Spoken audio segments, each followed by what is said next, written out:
బడి నాడు నేడు ఇందులో ఏమి వాళ్లకు బాధ అనిపించిందో వాళ్ళకి ఇందులో ఏం కష్టంగా అనిపించిందో నాకు అర్థం కాలేదు.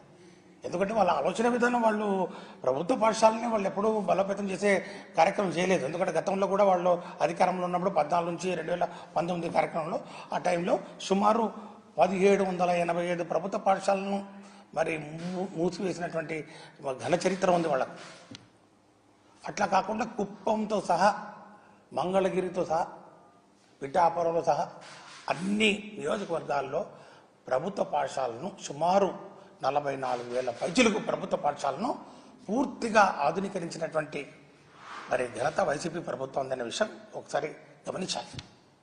అనేక అంశాలు మరి రిపేర్లు కానివ్వండి, డ్రింకింగ్ వాటర్ కానివ్వండి, ప్యూరిఫైడ్ వాటర్ కానివ్వండి, మరి కిచెన్స్ మోడర్న్ కిచెన్, అట్లాగే electrical wiring, compound walls, additional classrooms, English lab, kitchen షెడ్లు, ఈ విధంగా 11 రకాల ఐటమ్స్ అన్నింటినీ కూడా 2 విడతలుగా మొదటి విడతల్లో సుమారు ఒక 15,715 స్కూళ్ళు 3,669 కోట్ల రూపాయలతో ఆధునీకరించడం జరిగింది. 2వ విడత మరి అట్లాగే సుమారు 8,000 కోట్ల రూపాయలతోటి 22,344 వెరసి 44,512 స్కూళ్ళు సుమారు 12,000 కోట్ల పైచలకు డబ్బులను ఖర్చు పెట్టి వీటిని ఆధునీకరించినటువంటి పరిస్థితి మనం చూసాం.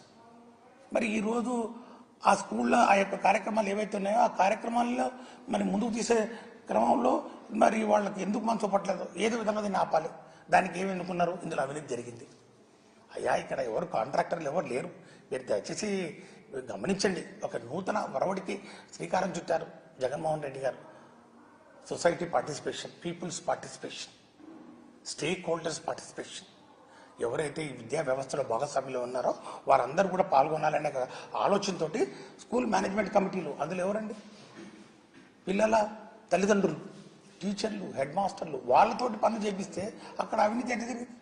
రేపు మీరు ఎలక్షన్లు పెడతా ఉన్నారు చూడండి, మరి ఎవరు వస్తారు అందులో చూడండి, దానికి మీరు రాజకీయ రంగం పులుపుతారు, తెలుసు, మాకు తెలుసు. పారదర్శకంగా జరపండి, చూద్దాం. ఈ టీచర్ స్కూల్ మేనేజ్మెంట్ కమిటీ లేదు.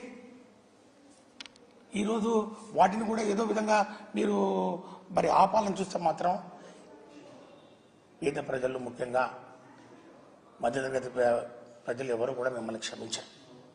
ఈ యొక్క కార్యక్రమం దేశానికి ఆదర్శంగా నిలిచింది. ఈ యొక్క నాడు నేడు కార్యక్రమాన్ని పొరుగు రాష్ట్రాల వాళ్ళు కూడా దీన్ని అమలు చేస్తూ ఉన్నారు. ఇక్కడికి వచ్చి విజిట్ చేశారు. ఈశాన్య రాష్ట్రాల నుంచి కూడా మరి అక్కడ ప్రభుత్వ మరి అధికారులు ఇక్కడికి వచ్చి విజిట్ చేశారు. ఏ విధంగా ఈ యొక్క కార్యక్రమాలు చేస్తూ ఉన్నారు, ఏ విధంగా 11 ఐటమ్స్ ఏవైతే ఉన్నాయో జగన్మోహన్ రెడ్డి గారు పర్సనల్గా ఆయన యొక్క మానస పుత్రిక ఈ కార్యక్రమాలన్నీ కూడా చేసి ఈ యొక్క స్కూళ్లను ఆధునీకరించి మరి వాళ్ళకి అందుబాటులోకి తీసుకొస్తే దాన్ని కూడా మీరు ఏదో ఒక మరి కుంటి సాకుతోటి ఆపే ప్రయత్నం చేస్తూ ఉన్నారు. ఇది కరెక్ట్ కాదు. ఖచ్చితంగా ఈ యొక్క కార్యక్రమాన్ని ముందుకు తీసుకుపోవాలి, వీటిని లాజికల్ ఎండుకు తీసుకురావాలి, అందరికీ ఉపయోగపడే విధంగా వీటిని అందుబాటులోకి తెచ్చాము, దాన్ని ముందుకు తీసుకుపోవాలని చెప్పి కూడా నేను వాళ్ళని